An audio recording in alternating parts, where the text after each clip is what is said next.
প্রিয় ভাইয়েরা, আমি বলেছিলাম যে একদল খেয়ে গিয়েছে আর একদল খাওয়ার জন্য রেডি হয়ে আছে। তো কোনো দল এটা নিয়ে কোনো কথা বলল না। আপনারা এটাকে নিজের গায়ে যে মাখালেন, এটা ঠিক হয়নি।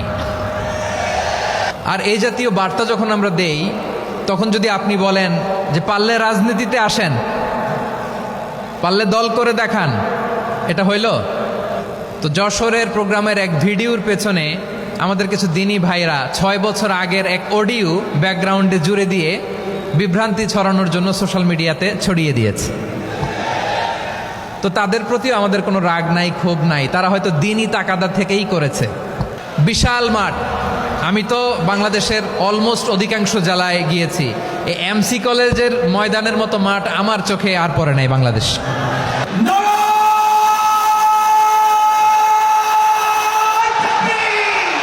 দাওয়াতের ময়দানে আছে মুমিন প্রাণে আল্লামা সাঈদীর উত্তরসূরি। আজ হারি আজ হারি আজ হারি মিজানুর রহমান আজ হারি। সিলেটের আলিয়া মাদ্রাসার যে ময়দান, সেখানে দীর্ঘ 33 বছর 34 বছর সরাসরি কোরআন থেকে তাফসির করে আপনাদেরকে শুনিয়েছেন এই ভূখণ্ডের তাফসির জগতের কিংবদন্তি শহীদ মরহুম আল্লামা দেলোয়ার হোসেন সাঈদী রহিমাহুল্লাহ। আমরা আমাদের আল্লামার জন্য দোয়া করি, আল্লাহ তাআলা মরহুম আল্লামা দেলোয়ার হোসেন সাঈদী রহিমাহুল্লাহর জীবনের সকল খেদমাগুলোকে আল্লাহ তাআলা কবুল করে নিক। ওনার কবরটাকে আল্লাহ তাআলা কোরআনের নূর দিয়ে মোনাওয়ার করে দিক। আমি আরও সৌভাগ্যবান যে আমি অত্যন্ত নগণ্য ক্ষুদ্র একজন কোরআনের ছাত্র হয়ে কোরআন থেকে যা বুঝেছি, এই কথাগুলো যখন দেশ থেকে দেশান্তরে যেখানেই যাই শোনাবার জন্য লক্ষ লক্ষ দিনী ভাইরা সেখানে উপস্থিত হয়, আলহামদুলিল্লাহ। এবং যারা আসতে পারেন না, এরকম কোটি কোটি বনি আদম পরবর্তীতে সোশ্যাল মিডিয়ার কল্যাণে তারা কথাগুলো শোনেন, আলহামদুলিল্লাহ। আবার এমনও অনেক আছে যারা আমাদেরকে পছন্দ করেন না, তারাও ডায়েরি খাতা কলম নিয়ে, মোবাইল নিয়ে, ল্যাপটপ খুলে আমাদের আলোচনা শোনেন। আমি তাদেরকেও ভালোবাসি, কারণ আমার স্লোগান হচ্ছে হেরে যাবে ওদের হিংসা, ষড়যন্ত্র, জিতে যাবে আমাদের ভালোবাসা। যারা আমাদের বিরোধিতা করে, আমাদের ব্যাপারে ঘৃণা ছড়ায়, তাদের জন্য আমাদের বুক ভরা দরদ আর ভালোবাসা আছে না নাই? কারণ ভালোবাসা দিয়ে যা জয় করা যায়, কঠোরতা দিয়ে তা পারা যায় না। তো যারা বিরোধিতার জন্য আমাদের আলোচনা শোনেন, তাদেরকেও ওয়েলকাম।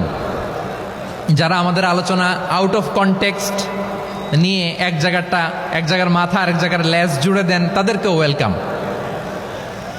গত সপ্তাহে আপনারা জানেন খুলনা বিভাগের প্রোগ্রাম আমি দিয়েছিলাম যশোরে আদ্দিন ফাউন্ডেশনের উদ্যোগে।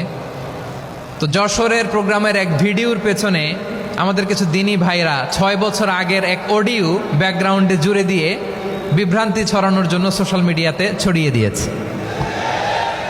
তো তাদের প্রতিও আমাদের কোনো রাগ নাই, ক্ষোভ নাই। তারা হয়তো দিনই তাকাদা থেকেই করেছে, কিন্তু তারা হয়তো বুঝতে পারে নাই এই যে রিসেন্ট আলোচনার ভিডিওর পেছনে 6 বছর আগের অডিও জুড়ে দেওয়া, এটাকে বাংলায় বলে প্রতারণা। কি বলে? প্রতারণা, ধোঁকাবাজি। এখনকার আলোচনার ভিডিও আর ব্যাকগ্রাউন্ডে এডিট করে লাগিয়েছে 6 বছর আগের অডিও। এটারে প্রতারণা বলে, ধোঁকাবাজি বলে। আর বিশ্বনবী বলেন, মান গশানা ফালাইসা মিন্না, the person who deceives us he is not among us. যে আমাদেরকে ধোঁকা দেয়, সে আমাদের অন্তর্ভুক্ত নয়। তো বিশ্বনবীর এই হাদিস তারা মনে রাখে না।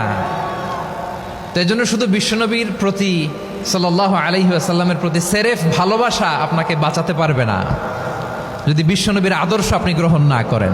তার জলজান্ত প্রমাণ, আবু তালেব বিশ্বনবীকে অনেক ভালোবেসেছেন আলাইহিস সালাতু ওয়াসসালাম। পলিটিক্যাল শেল্টার, ফিনান্সিয়াল শেল্টার, সব ধরনের শেল্টার তিনি দিয়েছেন, কিন্তু বিশ্বনবীর আদর্শ মানেন নাই। মুক্তি মিলবে? হ্যাঁ, আওয়াজ করে বলেন, আবু তালেবের কি মুক্তি মিলবে?